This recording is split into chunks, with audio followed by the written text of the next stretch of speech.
పితా పుత్ర పవిత్రాత్మ నామమున ఆమెన్. క్రీస్తునాథుని యందు మిక్కిలి ప్రియమైనటువంటి దేవుని బిడలారా, ఈనాటి వాక్య ధ్యానాంశానికి మేమందరినీ కూడా ప్రేమపూర్వకంగా ఆహ్వానిస్తూ ఉన్నాను. ప్రియ దేవుని బిడలారా, ఈనాటి సువిశేషము లూకాసు వార్త 11వ అధ్యాయము 14వ వచనము నుండి 23వ వచనం వరకు చూస్తూ ఉన్నాము.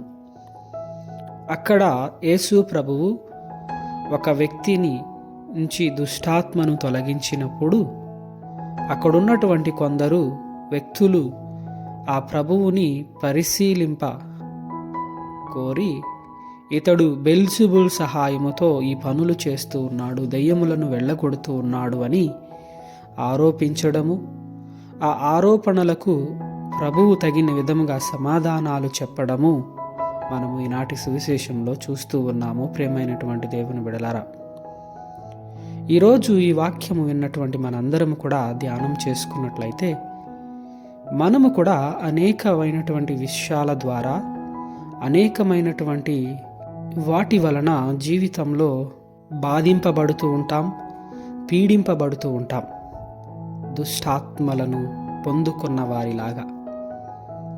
కాబట్టి ఈ తపస్సు కాలంలో ఉన్నటువంటి మనందరం కూడా వాటిని ప్రభు యొక్క సహాయముతో విడిపించుకోవడానికి, వాటి నుండి విముక్తిని పొంది దేవుని ఆత్మతో సంపూర్ణంగా నింపబడడానికి మనం ప్రయత్నం చేస్తూ ఉండాలి. ప్రియమైనటువంటి దేవుని బిడలారా, ఎప్పుడైతే ఈ తపస్సు కాలంలో నువ్వు ఒక నిర్ణయం తీసుకొని విశ్వాసముతో ఆయన యందు నువ్వు ప్రార్థన చేసుకుంటూ జీవిస్తూ ఉన్నట్లయితే తప్పకుండా నీలో ఉన్నటువంటి ఆ యొక్క అపవిత్రాత్మ ద్వారా మరి బాధింపబడుతున్నటువంటి అన్ని విషయాలు కూడా నువ్వు ఆయనకు సమర్పించి ప్రార్థన చేస్తే తప్పకుండా ఆ ప్రభువు వాటి నుండి మీకు విముక్తిని దయచేస్తూ ఉంటాడు. ప్రియమైనటువంటి దేవుని బిడలారా, కాబట్టి ఈ వాక్యాన్ని వింటున్నటువంటి మనందరం కూడా ఈనాడు మన జీవితంలో ఇంకా ఏమైనా బంధకాలలో